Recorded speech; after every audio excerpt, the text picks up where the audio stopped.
മദഗജരാജ, directed by Sundar C, അഭിനയിച്ചിരിക്കുന്നത് Vishal, Varalakshmi, Sarath Kumar, Anjali and comedian Santhanam. ഈ സിനിമയുടെ ഏറ്റവും വലിയ പോസിറ്റീവ് സന്താനമാണ്.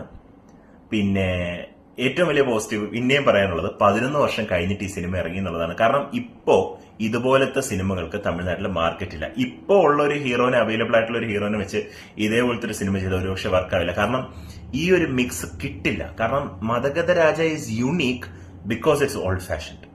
ഇതൊരു പഴയ സിനിമയാണ്. കാരണം അത് നമുക്കതിൽ കാണുന്നുണ്ട്. കാരണം അതിലുള്ള പല ജോക്സും ഇപ്പോ പൊളിറ്റിക്കലി കറക്റ്റ് ആയിട്ടുള്ള വോക്ക് ആയിട്ടുള്ള ആൾക്കാർക്ക് അക്സെപ്റ്റ് ചെയ്യാൻ പറ്റില്ല.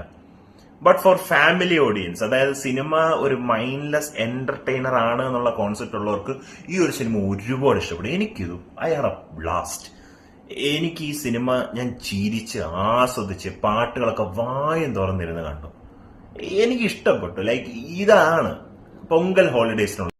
ഇതൊരു സുന്ദർ സി സിനിമയാണ്. അതുകൊണ്ട് തന്നെ ഡബിൾ മീനിങ് ജോക്സ്, പിന്നെ ഓവർ ഗ്ലാമർ ഒരാവശ്യമില്ലാതെ വാരിക്കോരിയിട്ടിട്ടുണ്ട്. മെയിൽ ഗേസ്, ഒബ്ജക്ടിഫിക്കേഷൻ, അതുപോലത്തെ പരിപാടിയൊക്കെ ഉണ്ട്, എല്ലാം ഉണ്ട്.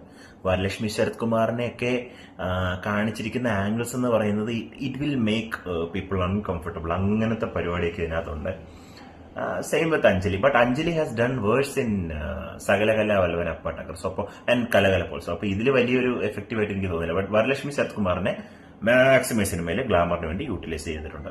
ബട്ട് അതാണ് Sundar C style of movies. ആമ്പിളയായാലും ശരി, കലകലപ്പായാലും ശരി, അതൊക്കെ അങ്ങനെ തന്നെയാണ്. അത് കോമഡിയും ഗ്ലാമറും ഒക്കെ ഉണ്ടാവും.